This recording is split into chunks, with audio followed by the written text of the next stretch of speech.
ഇത് നമുക്കൊരു variety സ്റ്റോറിയിലേക്ക് positive. അതെ, നീർക്കാക്കയ്ക്ക് പുതുജീവൻ നൽകി കാസർഗോഡ് നീലേശ്വരത്തെ ഓട്ടോ ഡ്രൈവേഴ്സ്. ടാക്സി സ്റ്റാൻഡിന് സമീപം വലയിൽ കുടുങ്ങിയ നീർക്കാക്കയാണ് ഓട്ടോ ഡ്രൈവർമാരായ റമീസും അലിഭായും ചേർന്ന് രക്ഷിച്ചത്. നീർക്കാക്കയെ പിന്നീട് തേജസ്വിനി പുഴയിൽ വിട്ടയച്ചു. വന്ന സമയത്ത് നമ്മൾ സ്റ്റാൻഡിനകത്ത് എടുത്തു വെച്ചിട്ട് ഒരു വലയിൽ കുടുങ്ങിയിട്ടുള്ളൊരു ഇതിനെ കണ്ടു, എന്താണെന്ന് മനസ്സിലായിട്ടില്ല.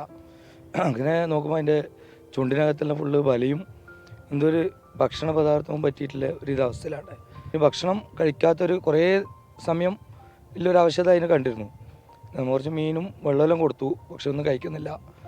അങ്ങനെ നമ്മൾ പാറിയിട്ട് കുറച്ച് ക്ഷീണം മാറിയിട്ട് പോകും എന്ന് പ്രതീക്ഷിച്ചു. അവിടെ നിന്ന് ഇപ്പോൾ നമ്മൾ ഓട്ടോ എല്ലാം കഴിഞ്ഞ് രണ്ടാമത് വന്ന് നോക്കുമ്പം അതേ സ്ഥലത്ത് അവിടെ ഇരിക്കുകയാണ്. തേജസ്വിനി പുഴ എത്തും മുൻപ് നിരവധി തവണ റമീസിന് നീർക്കാക്കയുടെ കൊത്തുകിട്ടി. എങ്കിലും ഒരു ജീവൻ രക്ഷപ്പെടുത്താനായതിൻ്റെ സന്തോഷത്തിലാണിവർ. റമീസും അലീബായും ചേർന്ന് ജീവൻ രക്ഷപ്പെടുത്തിയെങ്കിലും വലയിലകപ്പെട്ടതിൻ്റെ പേടി ഇനിയും മാറിയിട്ടില്ല. എങ്കിലും വെള്ളത്തിലെത്തിയതിൻ്റെ സന്തോഷത്തിലാണവൾ.